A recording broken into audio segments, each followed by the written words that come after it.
எங்களோட தலைப்பு பார்த்துக்கிட்டிங்கன்னா வாட்டர் மேனேஜ்மெண்ட்டு, தண்ணி எப்படிலாம் சேமிக்கலாம் அப்படின்னு சொல்லிட்டு ஒரு ரிசர்ச் பண்ணோம். இந்த ரிசர்ச் நாங்கள் எதுக்காக பண்ணோம்னு பார்த்துக்கிட்டிங்கன்னா, இப்போ நாங்கள் இருக்க கிராமம் வந்து நலம்நாயக்கன்பட்டி, வாரிசு வட்டத்தில் இருக்க நலம்நாயக்கன்பட்டின்னு ஒரு கிராமம். அங்கே பார்த்துக்கிட்டிங்கன்னா வாட்டர் தண்ணி பிரச்சனை தான் அங்கேயுமே.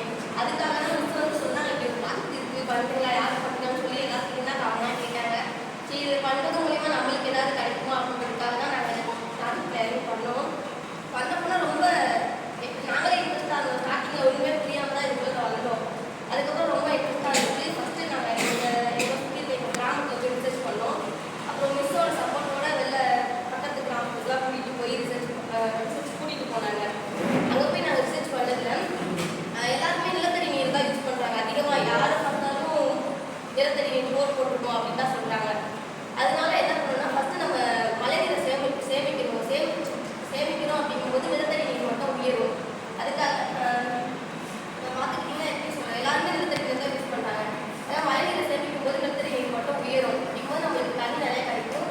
அப்புறம் பார்த்துக்கிட்டிங்கன்னா 70% தண்ணி வந்து விவசாயத்தில் தான் நம்மளுக்கு போகுது. அப்படிங்கும்போது நம்ம என்ன பண்ணணும்னா, விவசாயத்தில் தண்ணி நம்ம குறைக்கும் போது நம்மளுக்கு நிறைய தண்ணி மிச்சமாகும்.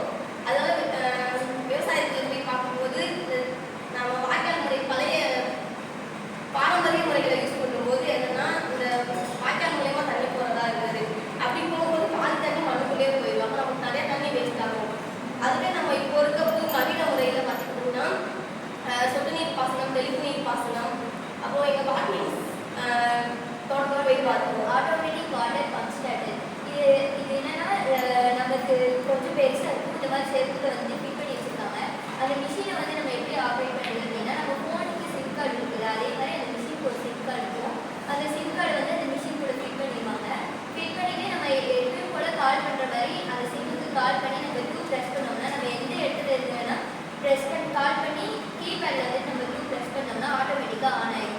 ஆஃப் ஆனதுக்கப்புறம் நம்ம ஃபோனுக்கு அலாரம் கொடுப்போம். அப்போ நம்ம திரும்ப அந்த நம்பருக்கு கால் பண்ணி நம்ம ப்ரெஸ் பண்ணோம்னா ஆட்டோமேட்டிக்காக ஆஃப் ஆகிடும். இதனால நமக்கு தண்ணியும் சேவ் ஆகும், வேஸ்ட்டாகவும் ஆகாது. நம்ம அங்கே இருந்து தண்ணி காய்ச்சணுன்ற அவசியம், டைமும் சேவ் ஆகும். அப்புறமா இந்த ஓவர் ஹெட் டேங்க் எல்லாம் தண்ணி ஓவர் 5 கிலோ இருக்குல்ல, அதுக்காக PSDH சொல்லிட்டு ஒரு ஆப்பு எங்கள்